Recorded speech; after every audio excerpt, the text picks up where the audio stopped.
Can one seemingly ordinary woman be responsible for 400 plus deaths? Just keep watching to find out.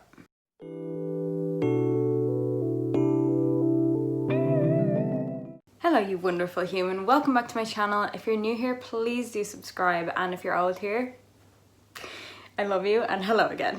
My name's Kate Philpott. Sandy is right beside me because she's in a mood and she won't stay on the couch today. Today's case is like nothing I've ever covered before, and I will just give a little disclaimer. It does involve terrorist activity, so if that's a bit too much for you, don't worry about it. Feel free to click off now. So before I get into it, I do just want to let you know something. Up until now, apart from 1 week that I've missed, I've been uploading every single week, and I don't know how these other creators put like 2 or 3 true crime videos up a week. Like, it is, you have no idea how much work goes into that. So like, for the people that can do that, I have so much respect. Me on the other hand, I'm kind of struggling with the 1 a week, so I'm not enjoying it as much as I would like to. Like, I'm not earning anything from this, and it takes a long time to put the videos together. So many hours go into just one video, and all I want to say is I think what's best for me right now is to go down to 1 every 2 weeks.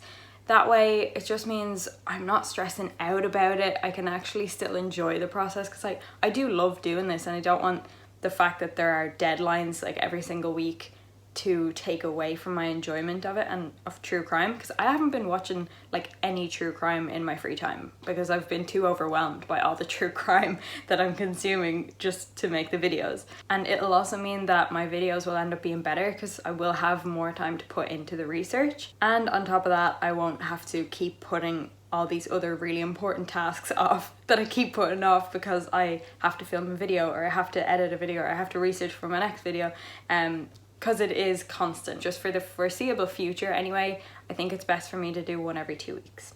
So I hope that's okay with you. So this will be going up on the 11th, and then I'll have another one up on like the 25th. That sounds so far apart, but I just know that it's going to be a lot better for me, like mentally, physically, everything, and also my videos will be better as a result. So also having issues with my mic today. It's not deciding to work, so this is the microphone from my phone. Oh my god, I'm really not one for long intros, so this is weird. I'm only getting into it now, but let's get into the case. This was a requested case by Drip Robbery on Instagram, and it is it's wild.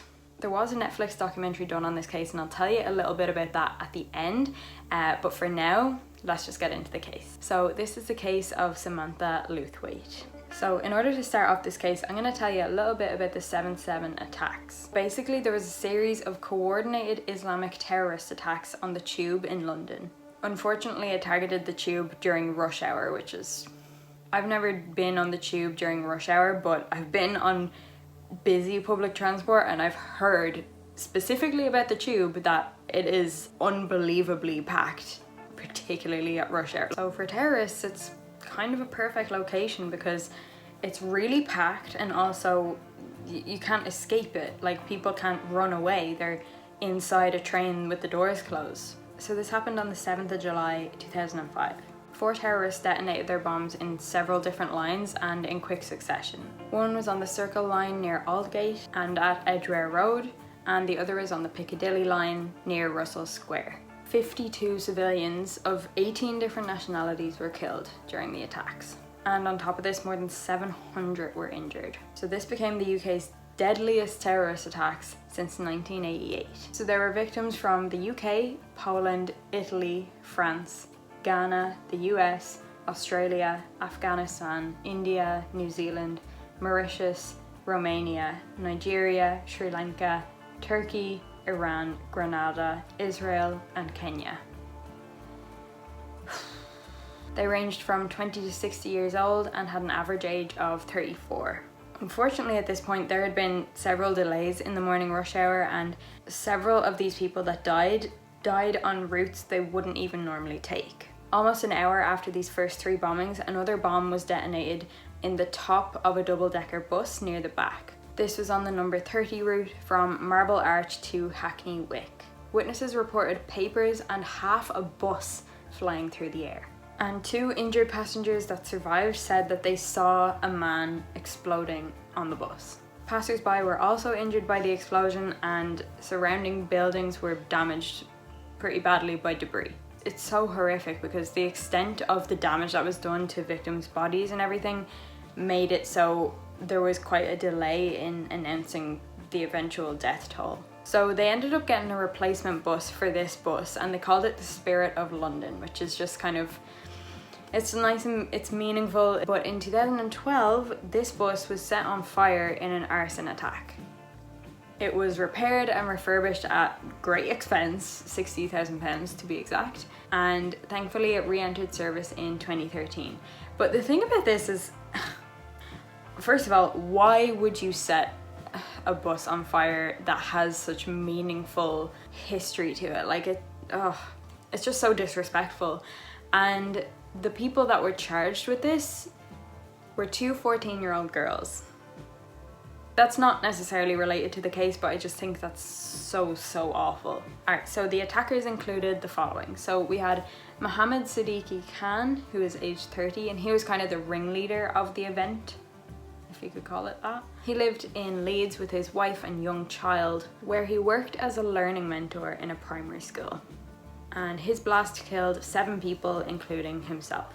Shezad Tanweer, he was aged 22. He also lived in Leeds, but with his mother and father, and 8 people were killed by his blast, including himself. Jermaine Lindsay, aged 19. He lived in Aylesbury, Buckinghamshire with his pregnant wife and young child, and his explosion killed 27 people, including himself. And finally we had Hasib Hussein, who detonated the bomb on the double-decker bus. He was the youngest at aged 18, and he also lived in Leeds, but with his brother and sister-in-law, and 14 people died from his explosion, including himself. So on the day of the attacks, all 4 attackers travelled by car to Luton, Bedfordshire, and then to London by train, and they were seen at around 8:30 a.m. in King's Cross station. And just for reference, the first 3 bombings occurred at 8:50 a.m. so only 20 minutes later. They had also videotaped statements, or at least one of them definitely did, and that was Mohammed Siddiqui Khan. And in this video statement, he mentioned certain Al-Qaeda members, such as Osama bin Laden, describing them as today's heroes. Your democratically elected governments continuously perpetuate atrocities against my people all over the world, and your support of them makes you directly responsible. Just as I am directly responsible for protecting and avenging my Muslim brothers and sisters. Until we feel security, you will be our targets, and until you stop the bombing, gassing, imprisonment and torture of my people, we will not stop this fight. We are at war, and I am a soldier. I also came across this next clip, which is Mohammed Siddiqui Khan saying goodbye to his son. I've not got too long to go now, and I'm gonna really miss you. I'm thinking about it already. But I absolutely love you to bits. And you've been the happiest thing in my life. You and your mum. Absolutely brilliant. I don't know what else to say. I just wish if I could have been part of your life, especially these next few months were really special with you learning to walk and things. I just so much wanted to be with you, but I have to do this thing for our future, and it'll be for the best, inshallah, in the long run. It's the most important thing. So now that we know a little bit about the attackers, the first thing that comes to mind is their families. Imagine being related to or married to someone that was a suicide bomber. So before they even knew that they were involved, the families were bringing up the police saying, oh my god, my son went on a day trip to London today, I'm really concerned, blah blah blah blah. However, there was one family member of one of the attackers that had a very different response, and this was Samantha Lewthwaite. So this was Jermaine Lindsay's wife, the one who was 7 months pregnant and also had a 14-month-old son. Here's a quote from Samantha from just after the attacks. I totally condemn and am horrified by the atrocities. I am the wife of Jermaine Lindsay and never predicted or imagined that he was involved in such horrific activities. He was a loving husband and father. I am trying to come to terms with the recent events. My whole world has fallen apart, and my thoughts are with the families of the victims of this incomprehensible devastation. And she was even placed in protective custody in a police safe house after the bombings, because Jermaine Lindsay's explosion is the one that caused 27 deaths. so the most destructive of them all. She got a lot of hate, death threats, but I'm gonna go back to what I said about her having a strange response. Samantha didn't make any effort to report him missing for a week after the bombings happened. Your husband's missing for a week when he went to London on the day of the 7/7 bombings? And you're not reporting him missing? She was just not bothered at all. And obviously initially she was interviewed a lot, there was so much media on this, it was such a high profile event, and she was the victim of this. Or was she just playing the victim? They soon had a bit of suspicion about Samantha, and they kind of got the vibe that she was putting on an act of some sort. There wasn't exactly any evidence that she knew anything about it, but it was just that kind of vibe, you know? I mean, it's already weird enough that she didn't contact them for a week after this happened. And then after the inquest into the bombings, they found out some stuff. It was found that before the attacks, Samantha had been associated with Mohammed Siddiqui Khan, the ringleader of the attacks.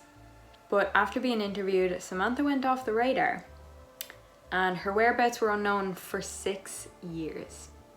And I feel like an innocent person doesn't do that. Also, a little fun fact for you, when she had this next baby, she named it Shahid, which is essentially a word for, and I didn't really know what martyr meant, to be honest, so I looked that up too. And it means a person who was killed for their religious beliefs or other beliefs. She literally named the baby after a terrorist attack. It's like those twins that were born somewhere this year called Corona and COVID.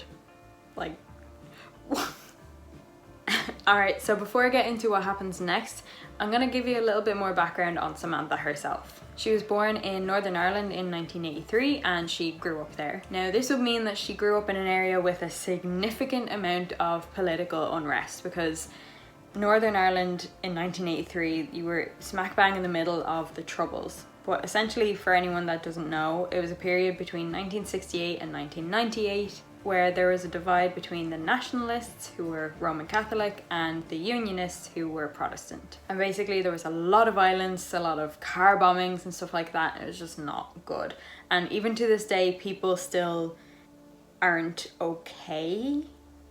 There are still people that aren't happy with. I'm not gonna comment because I'm definitely gonna say something wrong. I even did an accent challenge on TikTok, and I did the Northern Irish accent, and someone with the username of something Republican commented on it saying, why did you say it was called Northern Ireland? Why didn't you just say Ulster? And I was just like, I'm not gonna have this conversation with you.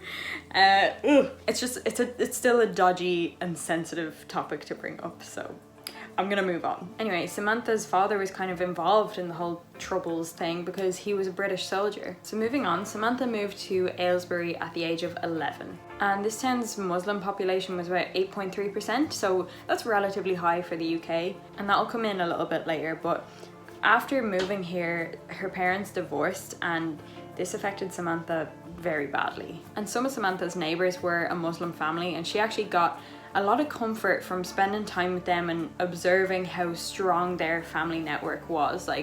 They just really cared for each other. They were very calm with each other. And in addition to this, Samantha's best friend was also Muslim, and she spent all her time with her pretty much. So as a teenager, she was described as a normal kid with normal childhood, with normal friends. She just was the embodiment of the word normal. And later on, experts would go on to say that yes, she was an ordinary looking girl, but that didn't make her any less dangerous. But the only thing that stood out about Samantha was the fact that at the age of 17, she converted to Islam. And around this time, she was described as likable. She had a passion for social justice, and particularly social justice for the people in the Middle East. And that's essentially all we know about her early life, but down the line, she went on to meet her husband, interestingly enough, at a Stop the War march. But her parents never agreed with her converting to Islam, so they actually refused to attend her wedding. Okay. Fast forward to December 2011. Samantha shows up in Mombasa, Kenya.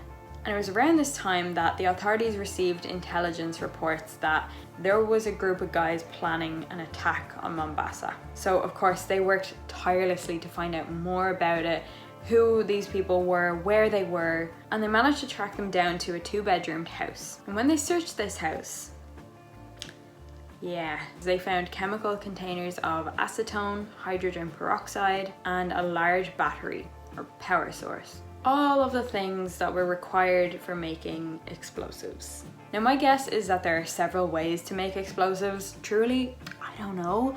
I have no real desire to know, but interestingly enough, these were the exact same materials that were used for the 7/7 bombings. Then they found out who the house belonged to, and it belonged to a young man called Jermaine John Grant. He was actually a UK citizen. Forgive me for saying this, but he looks like a kid. He looks like a child. Not child, but you know, a very angry kid at that, but still. When they arrested him, they interrogated him, of course, and he confessed that the brains behind this operation, and the finances, by the way, were Samantha Lewthwaite. When they searched Jermaine's phone records, Jermaine had sent a text to Samantha saying, "The lions are coming," so that she could flee before the police even finished arresting him. Now Jermaine was jailed for 9 years in Kenya, and remember this is the end of 2011, probably 2012 when he was sentenced, which means that he's probably getting out this year, which is interesting. He must be nearly getting out, but honestly it was quite difficult to find any information on him. They compiled a list of all the places that she could be, and they just went one by one and checked them all out. But then there was this one house. They knocked on the door and Samantha answers. She was very calm, there were kids running around, and she's kind of like, "Can I help you?"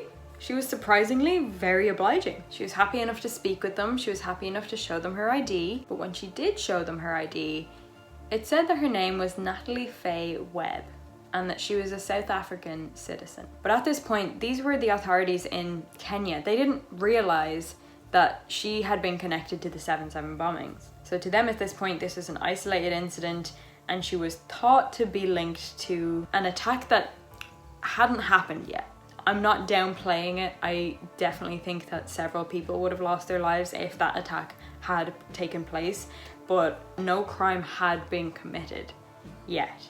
So, I don't know. So they let her know, okay, look, we'll be in touch. We've got some other stuff we gotta figure out, and then whatever, we'll be back. By the time they went off and realized that this was a fake name, they went back to the house, and of course, she was gone. But, I mean, no one else was there, so they could just search the property. So in the house, they found a birth certificate with the name Samantha Lewthwaite on it, which confirmed what they already thought. And they also found clues to another house, which was a high-end villa in Mombasa. A nice part of Mombasa too. And when they searched that villa, they found stacks of cash, loads of ammunition, rifles, and fake passports. And whatever else they found, they basically realized that her plan was to attack Mombasa during its peak period, because of course their Christmas is summertime. In Mombasa, there was a large Muslim network, and that's fine, nothing wrong with that. But unfortunately, within this community, there have been Islamic extremist networks in Kenya since the 90s.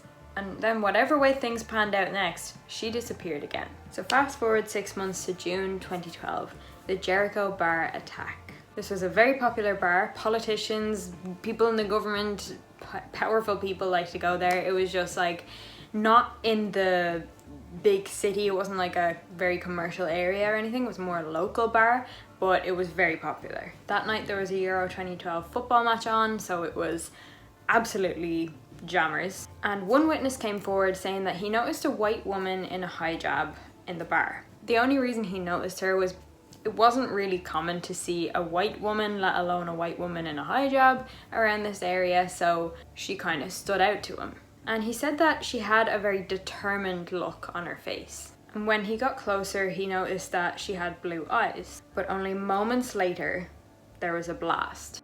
A hand grenade was thrown into the very busy crowd at 10 p.m. One person died immediately from the explosion, and 2 people died a bit later due to their injuries. 25 more were injured as well, and according to one witness, he saw the bar being blown off before he ran away. Other witnesses said there was blood everywhere. And interestingly enough, it took place only 2 days after the US claimed that an attack like this was going to take place. However, only hours before the attack, that warning was denounced. So, I don't know, like, was that actually to do with the US? Who knows? There are definitely theories as to who was involved. And they did have 2 Iranian suspects initially, but when the witness that saw this white woman in the hijab was shown a picture of Samantha Lewthwaite and asked, was this the woman that you saw at the bar that night? He took one glance at the picture and he stated with absolute certainty that that was the woman that he saw there that night. So why does Samantha Lewthwaite just keep showing up where all these terrorist attacks are either taking place or about to take place? She just has a worrying amount of links to them. So during the investigation after the Jericho bar attack, police found the place that they believed Samantha to be hiding out. Now, not that surprisingly, she wasn't there. However, her laptop was there. There were photos of her and her kids. She had WhatsApp, she had Facebook, and she even listened to Beyonce. And they also found this diary of hers. And in this diary, there was a poem written, and the poem was called Ode to Osama. In this diary, she also wrote that she asked her 2 children what they wanted to be when they grow up. And they responded, Mujahideen. Now, most of us probably don't know what that means, but it basically means warriors, fighters. So she wasn't just engaging herself in the world of terrorism, but she was literally raising her own little family of terrorists. And up until now, she had the nickname of the White Widow, but it was around this point where she got another nickname of the Mother of All Terrorists. That's an intense nickname. And her husband Jermaine, when he was alive, had been a Kenyan military officer, but he had left the military for Al-Shabaab. Al-Shabaab is a militant organization in East Africa that pledge allegiance to Al-Qaeda, which is a name that a lot of us are familiar with. It's a larger, more powerful militant organization of Islamic terrorists. That's the one that was led by Osama bin Laden. Al-Shabaab were responsible for suicide bombings, car bombings, assassinations, and organized attacks. And they actually controlled many areas in the region of East Africa.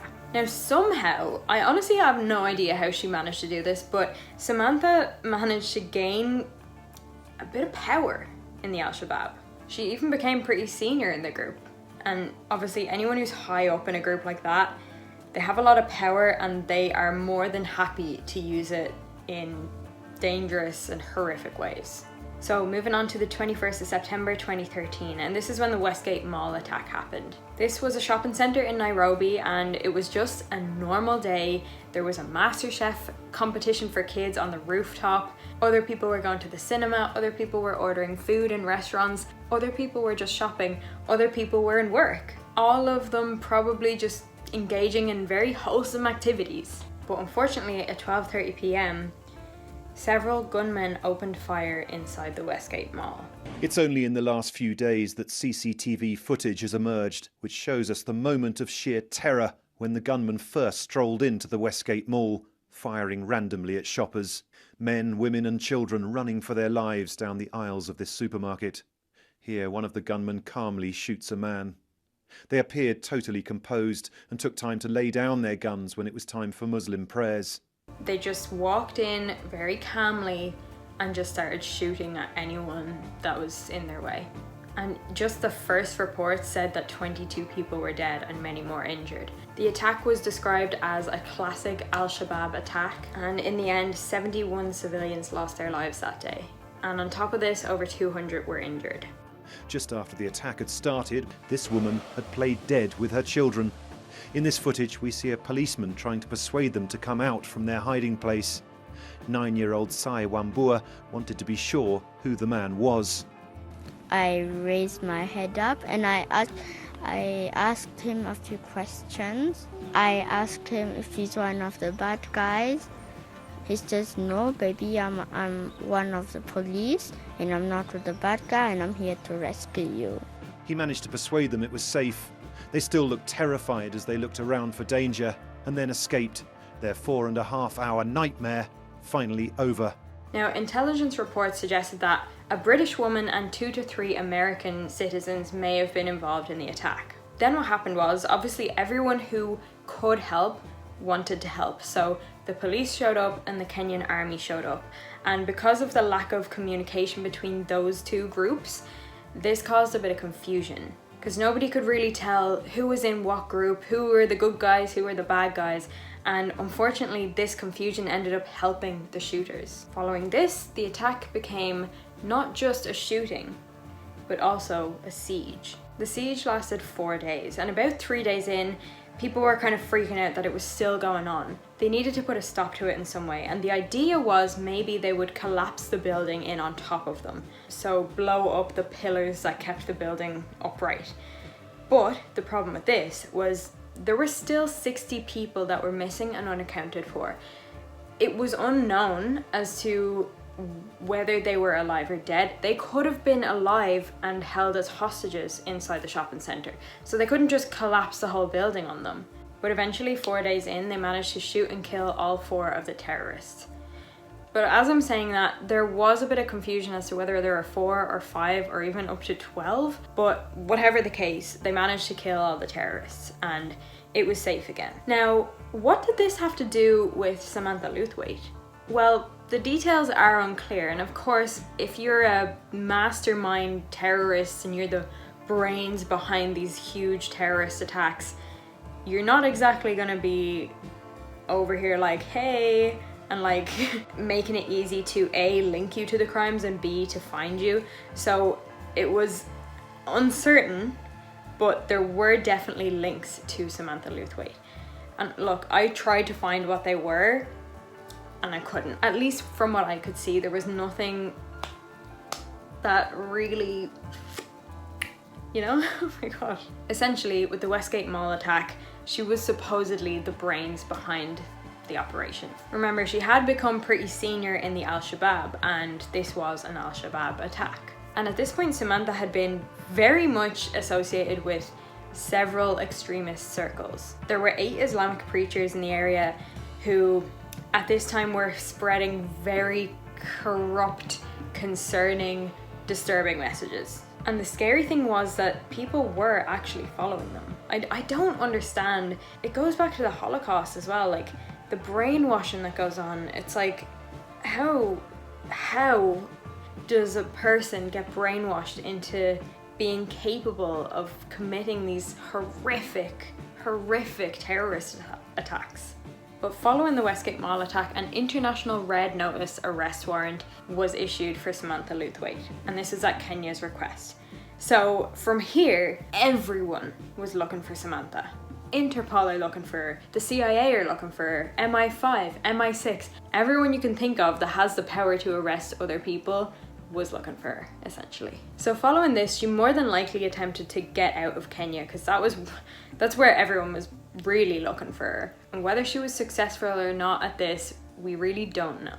What we do know is it would have been pretty difficult to get past the Kenyan-Somalian border unless you had the right contacts to guide you through. Because in several areas, as soon as you cross over to Somalia, you were in Al-Shabaab territory. So all she had to do was get past the border, and then she'd probably have someone to pick her up and bring her to a safe house of some sort. But as far as we know, she had a lot of contacts that could probably do this. And I suppose the particularly scary part about Samantha is the fact that she had a lot of people following her, working for her, guided by her, and they happen to be people that have probably no issue with killing people. So if you think of the officers and investigators that make it their life's purpose to find this woman and arrest her, they're really putting themselves in danger. Samantha could probably have anybody killed, but still these people continue to risk their lives to try and find her and take her off the streets, whatever streets those may be. Also, another worry is the fact that spies are usually killed just like that. So it'd be very risky for anyone to pass on information of her whereabouts, her plans, anything. They would literally be risking their lives to do that. Then there came a time where probably the most frustrating part of this occurs, where they pretty much knew where Samantha was. They knew that she was in Jalib in Somalia, but you have to bear in mind that the other difficulty in a case like this, you can't just walk up to her and arrest her. She was being protected by so many people, and this was now Al-Shabaab territory, and wherever she was staying was probably guarded as well. If police went up to her in the street and arrested her, they would probably be assassinated straight away. There would probably be several civilian deaths as well. So what do you do? It's so close yet so far. And really there was no safe way to do it. So the only thing they could do in the time being was to just monitor her. Just watch. They also couldn't use drones to shoot her down because she was a UK citizen. And by the UK law, it's illegal to carry out an assassination on a wanted person. You get the person as opposed to killing them. So evidently, or at least how it seems, is Samantha has dedicated her life to terrorism. She's got several fake passports. She knows people who know people. She can do everything under the radar. But more recently, to be honest, she can't go anywhere with a fake passport because the authorities are way too aware of who she is and what she's been involved with. But according to one of the main Somali officers on the case, Samantha wouldn't be able to survive in Somalia for that long. So she probably had to leave there too. And I don't know how plausible it would have been for her to actually leave the continent of Africa, but I definitely think it would have been not easy, but doable for her to move between countries in Africa. And just before I wrap up, another event occurred in Mombasa, Kenya, a little bit more recently. 3 women entered a police station and they were claiming that they needed to report a stolen phone. But suddenly, one of them threw a gasoline-based bomb at the wall and the other 2 drew knives at the officers. All 3 women were killed at the scene by other officers and they were very quickly identified, although their identities are not public knowledge. So following this, the police raided these women's homes and they also found links to Samantha Lewthwaite. And these links were found through emails to do with Samantha Lewthwaite. I don't know if they were emails to or from Samantha, or if they just mentioned her name.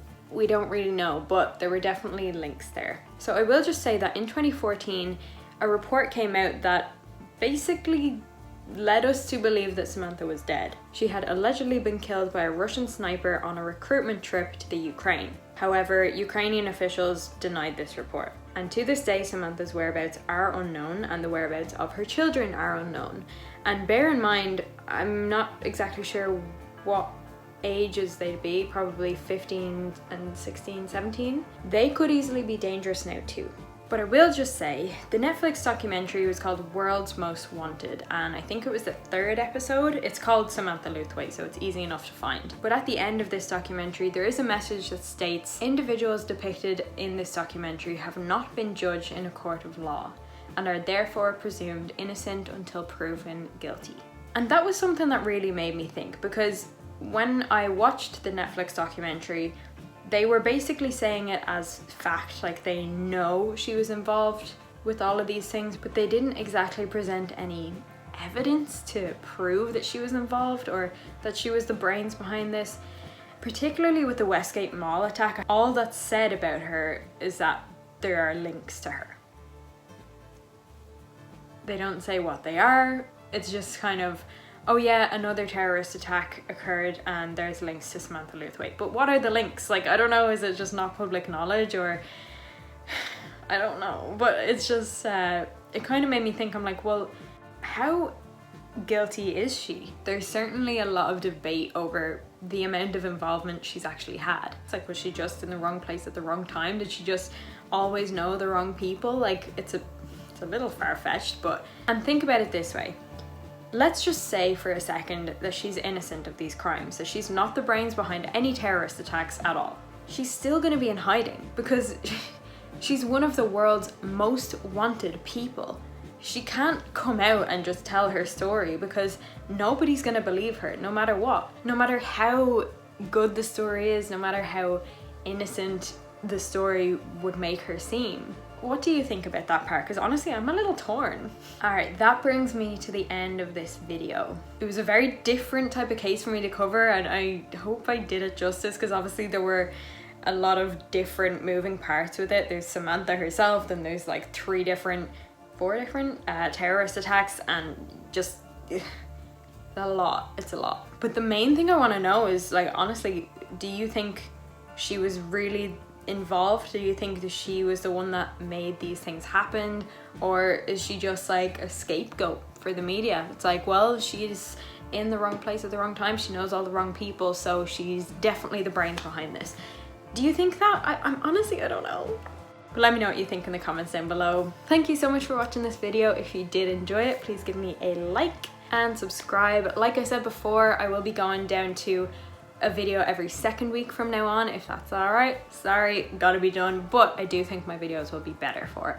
And I really do appreciate anyone who does like and comment and stuff like that. Like, honestly, I know people say this all the time, but it really does help me out. So if you like me, maybe just do it because you like me. Other than that, you can follow me on Twitter, Instagram, and TikTok, of course. And my username on all of those platforms is katephilpott_YT. And I think that's about it. Thank you so much for watching again, and I will see you in 2 weeks' time. Bye.